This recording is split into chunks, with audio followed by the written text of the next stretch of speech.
I was born in a Chinese grocery here in Belize City. It used to be a clinic and now it's a Chinese grocery store here in Belize City.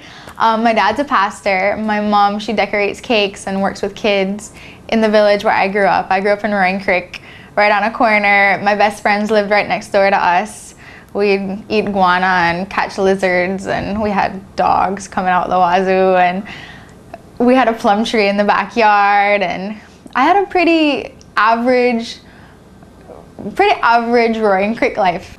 So I remember this one day, it's like one of my earliest memories. There was this huge green lizard in the bathroom at our old house where we used to live, and no one else wanted to touch this lizard. And I remember, it's crazy because it proves like personality points you have from when you're so small. I must have been like 5. We have pictures of me, and I went in there, picked up this huge green lizard and brought it out, and no one else is like, ah! And I have this huge green lizard in my hand. I kept it for like a good while as a pet. My favorite teacher growing up will always be my mom, because I was homeschooled up until 10th grade, so up until that's second farm. So I was homeschooled till second farm, and so all my years it was there at home being homeschooled by my mom. And for my last 2 years of school, I went out to high school at BCA, and I think my favorite teacher in high school would no doubt about it, be Miss Casey Jones. She was our literature and English teacher, and she gave me the craziest passion for writing. Jumping out into real school, I mean, not that it's fake school, but real school was no problem for me. I mean, my first semester out, I got straight A's. It wasn't at all a transition. It was just like homeschool with more people. So it wasn't a big transition, but the major, I think what really contributed to my artistic growth was being at home so much, and I never got nothing for do. You know, you're bored, and instead of watching TV, we didn't have cable growing up. We didn't have cable, we didn't have internet. No one had internet when I was growing up. And so what did you do? You do something creative. We'd dress up, I'd sew dolly clothes, I'd paint, I would sing on this fake little recording mic thing. We had to get creative, right?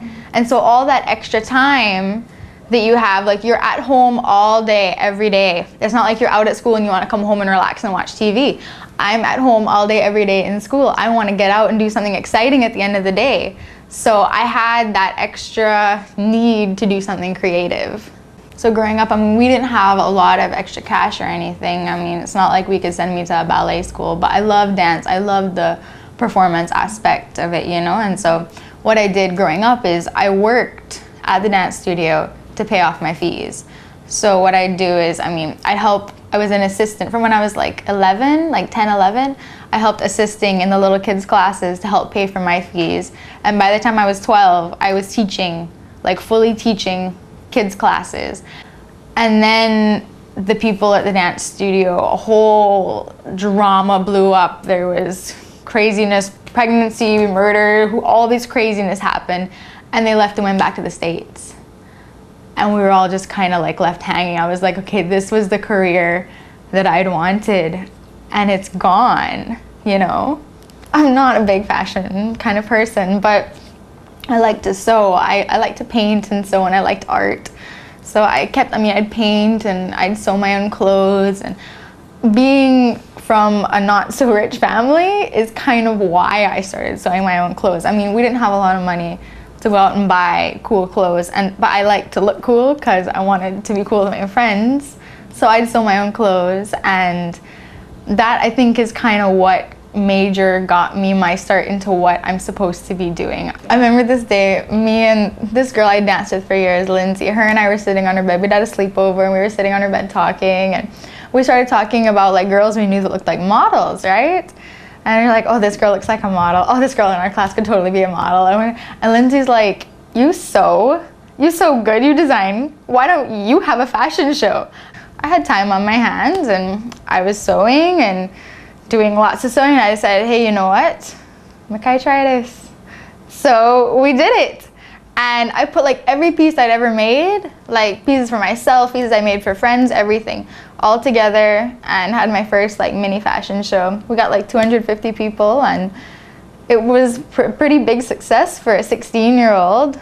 And that's kind of where I was like, okay, I think I could actually do this. Like, I got an order. Someone like wanted to buy something. I was like, okay, I think I could make some money from this. This random girl adds me from Florida. I don't even remember her name. I need to go look her up, but she adds me on Facebook and she starts talking to me. She's like, oh, I'm a designer up here and I've been looking through your stuff on your Facebook page and you know, you're doing really good and stuff. And I was like, okay, we talked a little bit and I didn't hear from her for a long time. And I got an email from her forwarding a message from some people in Jamaica. And I was like, oh, this must have gone at the wrong email. This is not for me. So I messaged her and she's like, no. Like, these people, because they knew that she's from Belize, like Shibanya, they knew that they could get in contact with her to find designers from Belize.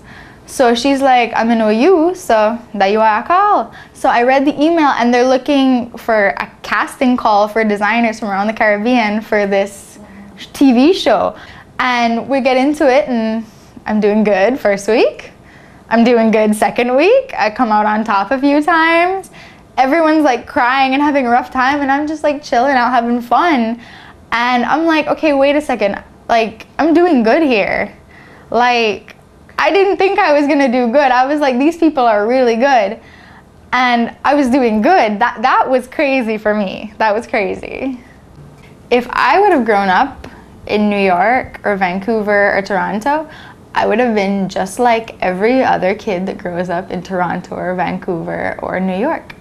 And my designs would have looked just like every other person who comes out of Vancouver, New York, Toronto. Growing up in Roy Creek ended up being one of my biggest assets instead of something to hold me back, because I had to push through.